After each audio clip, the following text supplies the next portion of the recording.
ఈ మధ్యకాలంలో సైబర్ ఫ్రాడ్లు జరుగుతున్నాయి. ఇది సైబర్ ఫ్రాడ్ అనే దానికంటే కూడా సైబర్ హ్యూమన్ ఫ్రాడ్ అంటే బెటర్ ఏమో.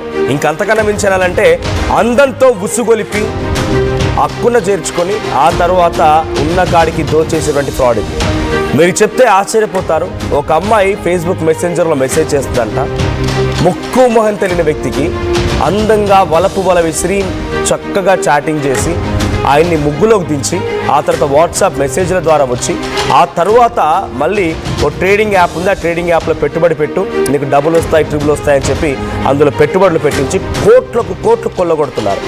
అందాన్ని ఎరగా వేసి అందిన కాడికి దోచేసింది ఖమ్మం జిల్లాలో ఓ కిలాడి. మగో మత్తులో మరి పోనీ వాళ్ళకైనా ఉండాలి కదా, మరి నా అందానికి నా చందానికి మరి నాకు అమ్మాయి మెసేజ్ చేయడం ఏంటి, నన్ను ఇంతలాగా ఉసుగొలపడం ఏంటి, నేను పెట్టుబడి పెట్టడం ఏంటి అని చెప్పి వాళ్ళని ఆగిపోవాలి కదా. కానీ లేదు, మేము అమ్మాయి అనగానే సొల్లు గార్చుకుని వెంటబడిపోతామన్న రకంగా అబ్బాయిలు కూడా మారిపోయారు. అయితే ఇక్కడ ఈ ఇన్సిడెంట్లో ఒక నాయకుడు, ఆయన భద్రాద్రి కొత్తగూడెం జిల్లాకు సంబంధించినటువంటి లకావత్ వెంకటేశ్వర్లకు శరణ్యారెడ్డి ఫేస్బుక్ అకౌంట్ పే నుంచి ఒక మెసేజ్ వచ్చింది. ఇక్కడ ఫోటో కనిపిస్తుంది చూడండి, ఇదే ఆ ఫోటో. ఈ ఫోటో చూసినప్పుడు అనుకోవద్దు ఆయన, ఈ ఫోటో చూసినప్పుడు ఆయన కనీసం ఇది ఫేక్ ఫోటో, ఇంత చక్కగా ఉండే అమ్మాయి, దాదాపుగా ఒక సీరియల్ స్టార్ లాగా ఉండేటువంటి ఈ అమ్మాయి, సినిమా స్టార్ అన్న నేను, సీరియల్కి కొంత పనికొచ్చి ఈ అమ్మాయి నాకు మెసేజ్ చేయడం అంటే ఆశ్చర్యపోవద్దా? ఆయన కూడా ఒప్పేసుకొని ఓకే అని చెప్పి దాంతో చాటింగ్ చేశాడంట. ఇక ట్రేడింగ్లో లక్షలు సంపాదిస్తామంటూ ఆ వెంకటేశ్వర్లు నమ్మబలికి బుట్టలోకి వేసింది ఈ అమ్మాయి. వెంకటేశ్వర్లు సుమారుగా 32 లక్షల రూపాయలు ఇన్వెస్ట్ చేస్తే నీకు 2 కోట్లకు పైగా లాభం వస్తుందని చెప్పి చూపించి మోసం చేసిందంట. అయితే విత్డ్రా చేయడానికి మరో 1,20,00,000 రూపాయలు కావాలన్నారట. సో పలు దఫాలుగా 32 లక్షలు ఇన్వెస్ట్ అయితే చేశాడు. అయితే 32 లక్షలు ఇన్వెస్ట్ చేసిన తర్వాత ఆయన ఏ ఇన్వెస్టింగ్ అయితే యాప్ యూజ్ చేశాడో, ఆ అప్లికేషన్, ఆ వెబ్సైటా, దాంట్లో ఆయన విత్డ్రాయింగ్ అమౌంట్ ఎంత చూపించిందంటే సుమారుగా 2,50,00,000 రూపాయలు చూపించిందంట. ఆ 2,50,00,000 రూపాయలు ఎలా విత్డ్రా చేసుకోవాలంటే మళ్ళీ 1,20,00,000 రూపాయలు నువ్వు నాకు ఇవ్వాలి అని చెప్పడంతో అది కూడా ఇచ్చాడంట. సో ఇవన్నీ గమనించిన తర్వాత ఫోన్ చేస్తే ఫోన్ లిఫ్ట్ చేయట్లేదు, మెసేజ్ చేస్తే రిప్లై ఇవ్వట్లేదు, అంతా ఇక పంగనామం పెట్టిందని చెప్పి అప్పుడు తెలిసిన తర్వాత అసలు విషయం గమనించి మోసపోయానని చెప్పి పోలీసులు ఆశ్రయించాడట ఆ సదరు బాధితుడు. చూడండి, ఇటువంటి ఫోటోలతో మీకు మెసేజ్లు వస్తున్నాయంటే అటువంటివన్నీ ఫేక్. అమ్మాయిలు అనగానే చొల్లు గార్చుకొని, అమ్మాయిలు అనగానే మీరు ఏదో ఊహించుకొని మీ అంతటా మీరే ప్రభాస్ అయిపోయి, మీ అంతటా మీరే మహేష్ బాబులు అయిపోయి, అమ్మాయి మెసేజ్ చేసింది అనగానే ఏదో ఊహించుకొని, బాగా అతిగా ఊహించుకొని మీరు మెసేజ్కి రిప్లై ఇవ్వడమో లేకపోతే ఆ తర్వాత పెట్టుబడులు పెట్టడమో మరీ ఇంతనా. ఈ రోజులో జరుగుతున్న మోసాలని చూసినాక కూడా నలుగురిలో ఓ గుర్తింపున్న వ్యక్తులుగా మీరే ఇట్లా చేస్తే ఎట్లా? ఇక్కడ మోసం చేసిన వాళ్ళ తప్పు ఎంత ఉందో మోసపోయిన తప్పు కూడా అంతే ఉంది. ఆ అమ్మాయిని ఎవరు మెసేజ్ చేయమన్నాడు నీకు? ఆ అమ్మాయికి ఎందుకు మెసేజ్ చేసినావు? ఆ అమ్మాయితో ఏం మాట్లాడినావు?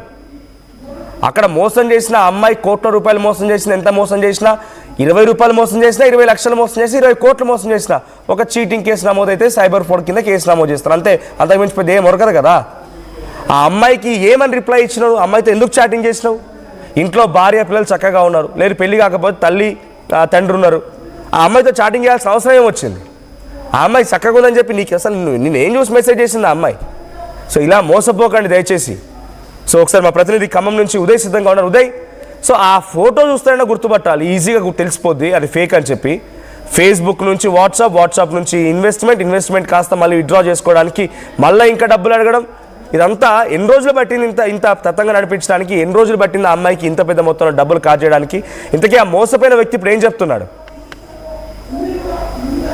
సైబర్ నేరగాళ్లు పంతా మార్చారు. వ్యక్తుల బలహీనతలను అనుకూలంగా మలుచుకొని కోట్ల రూపాయలు కొల్లగొడుతున్నటువంటి సిచ్యువేషన్ ప్రస్తుతం మనం చూస్తున్నాం. ప్రస్తుతం అటువంటి ఘటనే ప్రస్తుతం ఉమ్మడి ఖమ్మం జిల్లాలోని భద్రాచలంలో కూడా జరిగింది. భద్రాచలంకు చెందినటువంటి లకావత్ వెంకటేశ్వర్లు భద్రాద్రి కొత్తగూడెం జిల్లా విజిలెన్స్ కమిటీ సభ్యుడిగా ఉన్నాడు. ఒక రాజకీయ పార్టీలు కూడా చాలా చురుగ్గా ఆయన పనిచేసినట్లు సమాచారం. ఈ ఏడాది ఫేస్బుక్ మెసెంజర్ ద్వారా శరణ్యారెడ్డి అనే యువతి సంప్రదించడం జరుగుతుంది. ఫేస్బుక్ మెసెంజర్ లో మెసేజ్ చేస్తుంది, ఆ తర్వాత పరిచయం పెంచుకుంటుంది. సుమారు 3 నెలల పాటు పరిచయం కాస్త సంభాషణగా మారి ఆ పరిచయం కాస్త మరింత ఎక్కువగా పరిచయం పెంచడం, తర్వాత వాట్సాప్ వరకు కూడా ఆ సంభాషణ కొనసాగించడం, ఇద్దరు కూడా మొబైల్ ఫోన్లు పరస్పరం మొబైల్ నెంబర్లు తెలుసుకోవడం, ఆ తర్వాత వాట్సాప్ లో కూడా సంభాషణ కొనించడం, ఆ పరిచయం కాస్త మరింత సన్నిహితంగా మారడం కూడా జరుగుతుంది. ఈ నేపథ్యంలో ఇరువురు తరచూ కాల్స్ మాట్లాడుకోవడం జరుగుతుంది. ఆ తర్వాతనే అసలు విషయంలోకి శరణ్య రెడ్డి ఉచ్చులోకి లకావత్ వెంకటేశ్వర్లను దింపడం జరిగినట్లు మనకు సమాచారం అయితే అందుతోంది. ప్రధానంగా final2global.com అనే ఒక వెబ్సైట్ ద్వారా పెట్టుబడి పెడితే ట్రేడింగ్ చేస్తే అతి ఎక్కువ లాభాలు తాను సంపాదిస్తున్నానని తరచూ ఎక్కువగా లాభాలు వస్తున్నాయని, నువ్వు కూడా అదే యాప్ లో కావచ్చు వెబ్సైట్ లో కావచ్చు ఇన్వెస్ట్ చేసి ట్రేడింగ్ లో అత్యధిక లాభాలు సంపాదించవచ్చని లకావత్ వెంకటేశ్వర్లకు శరణ్య రెడ్డి అనే యువతి ఫేస్బుక్ ద్వారా పరిచయమైనటువంటి యువతి సంప్రదింపులు జరుపుతూ సంభాషిస్తూ చెప్పడం జరిగింది. అయితే ఆమె మాటలు నమ్మినటువంటి వెంకటేశ్వర్లు కూడా ఆమె చెప్పిన విధంగానే సుమారు 32 లక్షల రూపాయలు final2global.com అనే ఒక వెబ్సైట్ ద్వారా ట్రేడింగ్ అకౌంట్ ఓపెన్ చేసి యూజర్ ఐడి పాస్వర్డ్ ని క్రియేట్ చేసుకున్న తర్వాత అందులో ఇన్వెస్ట్ చేయడం జరుగుతుంది. సుమారు 32 లక్షల రూపాయలు ఇన్వెస్ట్ చేసిన తదనంతరం అతని బ్యాలెన్స్ అకౌంట్ లో సుమారు 1,16,00,000 రూపాయలు డిపాజిట్ అయినట్లు, 1,00,00,000 రూపాయలు ట్రేడింగ్ లో సొమ్ము సంపాదించినట్లు చూపించడంతో అవాక్కైనటువంటి వెంకటేశ్వర్లు ఆ నగదు మొత్తాన్ని విత్డ్రా చేసుకోవాలని చెప్పి మళ్ళీ ఆ యువతిని సంప్రదించడం జరుగుతుంది. ఆ తర్వాత ఆ యువతి ఆ అకౌంట్ నుంచి అమౌంట్ ను డిజిటల్ కరెన్సీని ఇండియన్ కరెన్సీగా మార్చుకోవాలన్న